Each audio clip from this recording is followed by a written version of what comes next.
Hi hello welcome to Aadya media. రీసెంట్గా శ్రీరెడ్డి గారు చాలా అనుచిత వ్యాఖ్యలు చేశారు పవన్ కళ్యాణ్ మీద కానీ మెగాస్టార్ ఫ్యామిలీ గారి మీద కానీ. ప్రతిరోజు ఏదో ఒకటి ఫేస్బుక్లో కానీ ఇన్స్టాగ్రామ్లో కానీ ఏదో ఒక లైవ్ పెట్టి ఇష్టం వచ్చినట్టు తిట్టడం. దాని గురించి మనతో మాట్లాడటానికి ఇమ్మటి రాంబాబు గారు ఉన్నారు. హలో అండి, నమస్తే. నమస్తే అండి. ఏంటి సార్, శ్రీరెడ్డి గారు బాగా మెగా ఫ్యామిలీని బాగా ఊరికే టార్గెట్ చేసి తిట్టడం కానీ ఇవన్నీ ఏంటి సార్, దాన్ని ఎలా చూడొచ్చు? అంటే ఆవిడ డ్యూటీ అది. ఆవిడ అలాగా నిర్ధారించుకుంది. జనసేన పార్టీలో పవన్ కళ్యాణ్ ఉంటే అభ్యంతరం లేదు. జనసేన పార్టీలో పవన్ కళ్యాణ్ ఉండి ఇక్కడ వైఎస్ఆర్సీపీ మీద పోరాటం సాగిస్తుంటే మాత్రం తీవ్రమైన అభ్యంతరం తెలిపే వాళ్ళలో ఆవిడ ముందు ఉంటుంది. అది ఆవిడ డ్యూటీ. నేను ఇంతవరకు శ్రీరెడ్డి గారి గురించి నేను చెప్పలేదు. ఎందుకంటే నా పోటీ ఒక పెద్ద జర్నలిస్ట్, అంటే ఒక వయసు ఉన్న జర్నలిస్ట్, పెద్ద అంటే పెద్ద అని కాదు, ముసలైన జర్నలిస్ట్ని ఏం చెప్తాం. కానీ ఆవిడ తాలూకు మాటలు అవన్నీ విన్నట్టయితే తెలివైన అమ్మాయి, తెలివితేటలు ఉన్నాయి. కానీ ఒక విషయాన్ని చెప్పాలి, మేధస్సు అందరికీ రాదు. అది సరస్వతి కటాక్షం. అంటే నువ్వు నాలుగు మీద ఆ తల్లి రాస్తుంది అన్నమాట. అప్పుడే వాక్కు బాగుంటుంది, అప్పుడే మాట బాగుంటుంది, వాయిస్ కల్చర్ బాగుంటుంది, వచ్చే వాయిస్ బాగుంటుంది. దాన్ని లోక కళ్యాణం గురించి ఉపయోగిస్తే తన తాలూకు శక్తి సామర్థ్యాలు పదింతలు అవుతాయి. తను చేసిన మంచి పనులు పదింతలు అవుతాయి. అప్పుడు మనిషి పోయినప్పుడు కూడా పర్వాలేదు. ఇప్పుడు డొక్కా సీతం పోయింది, ఎప్పుడు చెప్పుకుంటాం కదా, అంతే కదమ్మా. అందువల్ల వాళ్ళు చేసే మంచి పనులు గుర్తుండేలాగా ఆవిడ తెలివితేటలు కానీ మేధస్సుని కానీ మార్చుకుంటే బాగుంటుంది. ఈ వల్గర్గా మాట్లాడడం, అక్కడ వాళ్ళు వల్గర్గా మాట్లాడడం, ఇంకేదో వాళ్ళంతా రెచ్చిపోవడం, ఇదంతా అవసరమా?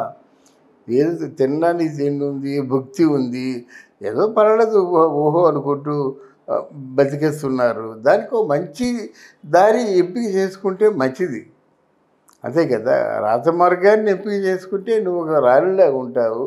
అలా కాకుండా ఇంకొక తప్పుడు మార్గాన్ని, చీకటి మార్గాన్ని ఎంపిక చేసుకొని చీకటిలో ప్రయాణం చేస్తే కొంచెం భయమే. ఎక్కడ గతకులు ఉన్నాయో తెలియదు, ఎక్కడ ఏ రౌడీ ఏ వ్యక్తి పొంచి చూస్తున్నాడో తెలియదు, మనకు తెలియదు కదా. ఆ చీకటి దారి అలాంటిది. కనుక మీరు చక్కగా రాజమార్గంలో ప్రయాణించమని నేను ఓ పెద్దవాడిగా కోరుకుంటున్నాను నేను. అలాగే మనిషి ఉన్నా పోయినప్పుడు కూడా వాళ్ళు చేసే పనులు ఉండిపోవాలి. ఎంత మంచి పని చేసిందిరా, ఆ తల్లి చదివించింది, ఆ తల్లి అన్నం పెట్టింది, ఆ తల్లి ఇక్కడ సత్తలో కట్టించింది, ఆ తల్లి స్కూల్ కట్టించింది. అలాగా నలుగురు 4 కాలాల పాటు చెప్పుకునే పనులు చేయమని శ్రీరెడ్డి గారికి విన్నపం చేసుకుంటూ ఇంకంతకంటే ఎక్కువ ఏం మాట్లాడతామండి. ఆవిడ ఎందుకు మాట్లాడుతుందో తెలుసు, ఎలా మాట్లాడుతుందో తెలుసు. కానీ ఆవిడకి కరెక్ట్గా చెప్పేవాళ్ళు ఎవరు లేరు, కరెక్ట్గా గైడ్ చేసేవాళ్ళు ఎవరు లేరు. అఫ్కోర్స్ నేను చెప్పినప్పుడు కూడా నన్ను 4 తిట్లు తిడితే తిట్టవచ్చు. దానికి తిట్టినా సరే ఆవిడ తాలూకు మంచి గురించి, ఆవిడ తాలూకు చక్కని భవిష్యత్తు గురించి నాకున్న పరిజ్ఞానంతో చెప్తున్నాను. నేను చెప్పినవన్నీ రైట్ అవ్వాలని లేదు, తప్పులు కూడా కావచ్చు. తప్పులుంటే మన్నించడం, రైట్ అయితే కొంచెం అవసరం అనిపిస్తే ఫాలో అవ్వడం. ఏదైనా మంచి రాజమార్గాన్ని ఎంపిక చేసుకోవాలి. మీరు ఉన్నా లేకపోయినా మీ తాలూకు బాటలో 10 మంది ప్రయాణం చేయాలి. అది నేను కోరుకుంటాను.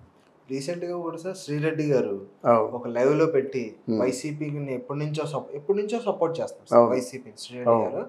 కానీ ఇప్పుడు వరకు ఎప్పుడు నాకు టికెట్ ఇవ్వడం కానీ ఏమీ లేదు, ఫోన్ చేసి పిలవడం కానీ ఏమీ లేదు, దాన్ని నేను చాలా ఫీల్ అవుతున్నానని చెప్పి అన్నారు సార్. ఏంటి సార్ దాని గురించి?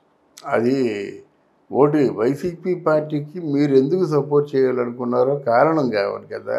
అంటే ప్రేరణ లేనిదే ఏమీ జరగదు బాబు. మనకేదో ప్రేరణ అంటే ఆ పార్టీ మంచిదన్నా, లేదా ఆ పార్టీ అధినేత మంచివాడన్నా, లేదా ఆ పార్టీ చేసే పనులు మంచిగానా, ఆ పార్టీకి నీకు ఏదో విధమైనటువంటి అవినాభావ సంబంధం ఉంటుంది. మరి మనం చెప్పింది నేను ఏదో ఈ సాక్షిగా ఆ సాక్షిగా అని ఏదో భగవంతుడి మీద ఒట్లు పెట్టి 5 పైసలు నాకు ఇవ్వలేదు, ఇదే పదం ఉపయోగించింది అన్నమాట.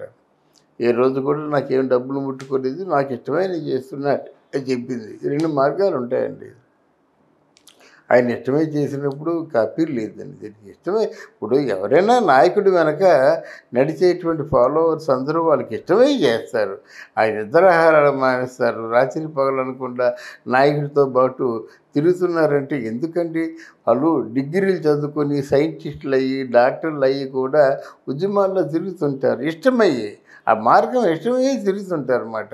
ఆ రోజు భోజనం ఉండదు. నాకు ఎందుకు ఈ ఉద్యమంలోకి వచ్చాను, భోజనం లేదు, అదే నేను డాక్టర్ అయితే బ్రహ్మాండంగా తినేవాడిని అనుకుంటాడా?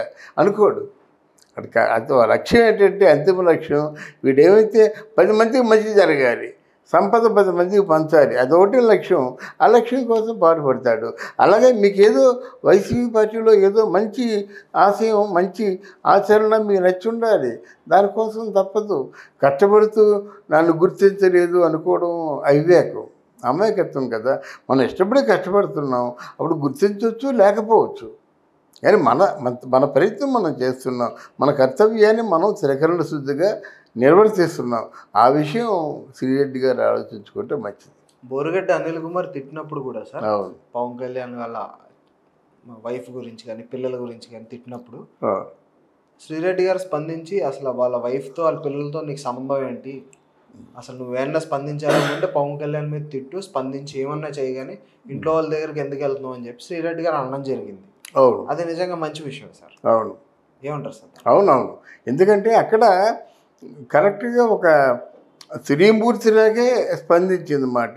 ఎందుకంటే ఒక ఇంట్లో ఉన్నటువంటి ఆడబిడ్డల్ని, ఇంట్లో ఉన్నటువంటి శ్రీమూర్తుల్ని నోటుకు వచ్చినట్టు మాట్లాడితే కనీసం ఒక అంటే సాటి మహిళగా రోజా స్పందించిందా? విడుదల రజనీ స్పందించిందా? ఈ సోకాల్ పెద్దవాళ్ళు ఉన్నారు. జగన్మోహన్ రెడ్డి గారి తాను చెల్లి ఉంది వైఎస్ శర్మల స్పందించిందా? ఎందుకంటే ఆవిడ కూడా అంతే కదా. ఒక మహిళని అనరాని మాటలంటే స్పందించకంటే ఇట్లాంటి పెద్ద పెద్ద వాళ్ళు స్పందించకపోయినా శ్రీరెడ్డి గారు స్పందించారంటే డెఫినెట్గా హ్యాట్స్ ఆఫ్. శ్రీరెడ్డికి నేను హ్యాట్స్ ఆఫ్ చెప్తున్నాను అనమాట. అదే మనసు అండి, అదే మానవత అండి. ఆ మానవ జీవితంలో ఉన్నటువంటి మాధుర్యం అది తెలుసుకుంటే తప్పకుండా ఓ మంచి వస్తుంది. అర్థమైందా? ఇప్పుడు సన్నజాజులు మంచి పరిమళం ఇస్తాయి, చందనం మంచి పరిమళం ఇస్తుంది. ఆ స్వభావ సిద్ధమైన గుణం మాట అంతే. స్పందించే గుణం శ్రీరెడ్డిలో ఉంది కనుక స్పందించింది. అంతకంటే ఎక్కువ ఏం మాట్లాడతామండి. ఆవిడ ఎందుకు మాట్లాడుతుందో తెలుసు, ఎలా మాట్లాడుతుందో తెలుసు. కానీ ఆవిడకి కరెక్ట్గా చెప్పేవాళ్ళు ఎవరు లేరు, కరెక్ట్గా గైడ్ చేసేవాళ్ళు ఎవరు లేరు. అఫ్కోర్స్ నేను చెప్పినప్పుడు కూడా నన్ను 4 తిట్లు తిట్టవచ్చు. దానికి తిట్టినా సరే ఆవిడ తాలూకు మంచి గురించి, ఆవిడ తాలూకు చక్కని భవిష్యత్తు గురించి నాకున్న పరిజ్ఞానంతో చెప్తున్నాను. నేను చెప్పినవన్నీ రైట్ అవ్వాలని లేదు, తప్పులు కూడా కావచ్చు. Thank you sir. Thank you అమ్మా, థ్యాంక్ యూ.